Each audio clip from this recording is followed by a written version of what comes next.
민주당 검찰 독재 정치탄압대책위원회는 5일 검찰의 제19 감싸기를 지적을 하며 검사 범죄에만 관대한 검찰, 비검사 징계 절차 투명하게 공개하라고 촉구했습니다. 위원회는 이날 입장문을 통해 자체적인 제도 개선이 어렵다면 범죄 검사에 대한 탄핵까지 이어질 수 있도록 앞장서겠다고 압박을 했습니다. 그러면서 유독 내 식구에만 약한 검찰의 민낯이 낱낱이 드러났다며 정작 내부의 범죄는 감싸고 덮어주는 습습한 유검무죄의 현실이라고 비판을 했습니다. 구체적으로 부산지검 동부지청 소속 A검사가 음주운전으로 송치가 됐지만 경징계인 견책 처분을 받았고, 지난 2월 서울고검 소속 B검사 역시 혈중 알코올 농도로 0.034% 음주운전이 적발이 됐지만 견책 처분을 받았다는 점을 지적을 했습니다. 그러면서 정말 이해하기 힘든 사례로 언론 보도에 따르면 채널A 사건에서 한동훈 법무장관을 불기소 처분한 김정훈 부장검사는 군사기밀 유출이라는 중범죄에 연루가 됐지만 겨우 견책 처분을 받았다라고 밝힌 것입니다. 정말 충격적입니다. 한동훈을 봐줘서 이렇게 됐을까요? 민주당 위원회에서는 검사들이 범죄 행동을 반복적으로 하는 근본적인 이유에 대해서는 바로 검사는 처벌을 받지 않기 때문이다라고 말했습니다. 그러면서 윤석열 정부 1년 동안 중징계 처분을 받은 검사는 단 한 명에 불과하다고 비판을 했습니다.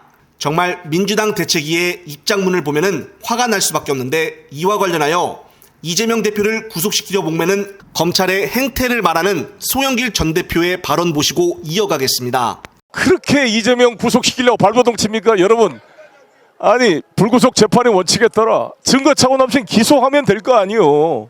지금 재판받고 있지 않습니까? 그런데 왜 검사들이 구속에 목을 매느냐?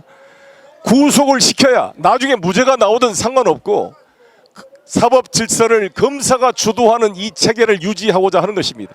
그래야 변호사비 벌게 되고 다 전관 예우받고 구속 적부심 빼내서 수억의 변호사비로 먹고 사는 먹이 사슬이 되는 것이 바로 검사들의 구속 수사 원칙인 것입니다. 이 관행을 깨야 됩니다. 이 법조 3년 이 사법 인질극을 벌려서 돈 벌어먹고 있는 이 먹이 사슬을 끊어내기 위해서는 불구속 재판의 원칙, 공판 중심주의의 원칙을 지켜나가는 것이 매우 중요한 것입니다. 제1야당의 대표의 불구속 재판 원칙을 지켜내지 못한다면 우리 일반 서민들의 불구속 재판 원칙을 어떻게 지켜나갈 수가 있겠습니까?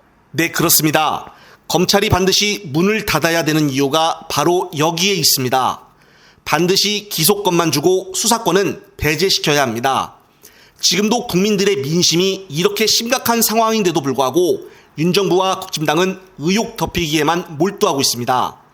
따라서 민주당은 이번에 새롭게 알게 된 남한휴게소 등 양평고속도로 의혹과 국정원 선거 개입 등을 토대로 제대로 조사에 임한다면 내년 총선 승리는 이길 수 있다고 봅니다. 1년 반이 지나 윤석열 정부가 들어오면서 이재명 대표 수사 기소에는 끊임없이 고통을 주고 있고, 김건희의 비굴함에는 늘 침묵을 지키는 것이 검찰의 현모습이 되어버렸습니다. 따라서 내년 총선 승리가 반드시 이들의 무소불위의 권력을 막을 수 있는 유일한 길입니다. 국진당에서는 이미 검사 출신들 용산 근무자들을 대거 출마시키려고 하고 있습니다. 결국 입법부도 검찰들이 접수하겠다는 뜻인데요. 따라서 깨어있는 민주시민들이 절대 이런 스토리가 이어지지 않도록 끝까지 최선을 다해 민주당이 압승하는 결과를 낳도록 해야 합니다. 끝으로 저 역시도 최선을 다해 노력할 것을 약속을 드리며 이번 영상은 여기서 마무리하겠습니다. 시청자 여러분, 시청해 주셔서 감사합니다.